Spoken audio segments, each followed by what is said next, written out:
তাই রে নাই রে না, এসে গেছে বর্ষা, এসে গেছে গল্প ও কবিতা।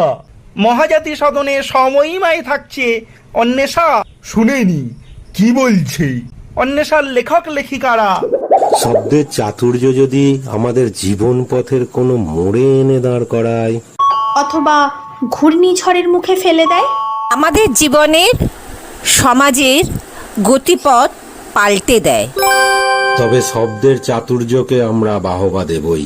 সাহিত্য পাঠ করলে নীরবে আমাদের অন্তরে ঘটে যায় ভূমিকম্প।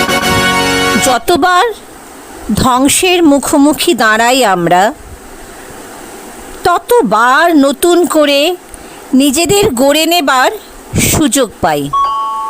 বড় বড় মিডিয়া হাউস বাহ্যিক আধুনিকতা যেন ষড়যন্ত্র করে আমাদের স্থূল জিনিসের দিকে ঠেলে দিচ্ছে, অস্থির করে তুলছে। আমরা এতটাই অস্থির হয়ে পড়ছি যে প্রকৃত শিল্প বা সাহিত্যের মুখোমুখি হচ্ছি না।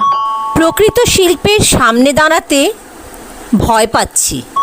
শিল্প সাহিত্য তো সমাজের আয়না, আয়নার সামনে দাঁড়ালে আমরা নিজেদের কঙ্কাল দেখে ভয় পেয়ে যাব। তাই স্থূল শিল্প মিডিয়ার স্থূল নিউজের দিকে মন দিয়ে ফেলছি।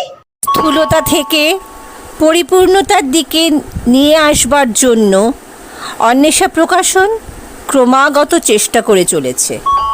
সেই চেষ্টার ফসল অন্বেষা প্রকাশনের কাঁধে কাঁধ মিলিয়ে নিয়ে আসছি আমরা।